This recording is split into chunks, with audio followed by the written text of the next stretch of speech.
Friday, they get these cell phone pings and hits 6 miles from her apartment on Monday. Debra Opri. The phone hasn't been used. The phone hasn't been used, has it? The phone has not been used, has it? No, they don't.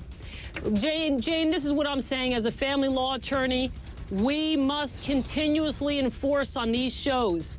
You don't stay in abusive relationships. She took a step by getting a protective order, but let's get a prosecution here. And what was she doing in his company after this man beat her to the degree he did prior?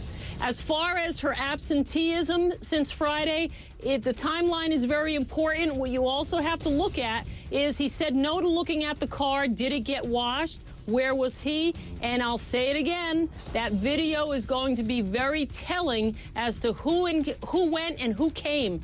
And I can only say that this, unfortunately, may be sounding like another Scott Peterson case. Oh, we're going to get to that in a second. You're reading my mind on so many levels. Neighbors say Tina and Eddie were headed for divorce, but that they still lived at their apartment on and off. And that brings me to a big issue, as Debra Opri just said. Are women sleeping with the enemy? Lonnie, Florida, your question or thought, Lonnie?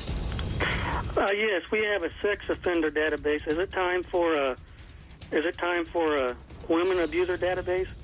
Absolutely. Yes. I think that is so fantastic. We've suggested it here on Issues. I think it's a great idea. Yes. Deborah, Absolutely. last word. Jane, last word is I'd be very interested to know on the protective order if he was required at all to get any counseling in terms of his anger management or anything like that. But that should be a norm anytime a protective order is taken out. And if he did, it didn't work. No, they usually don't. Fantastic. Follow the cell phone. At the top of the hour, Nancy Grace, special report.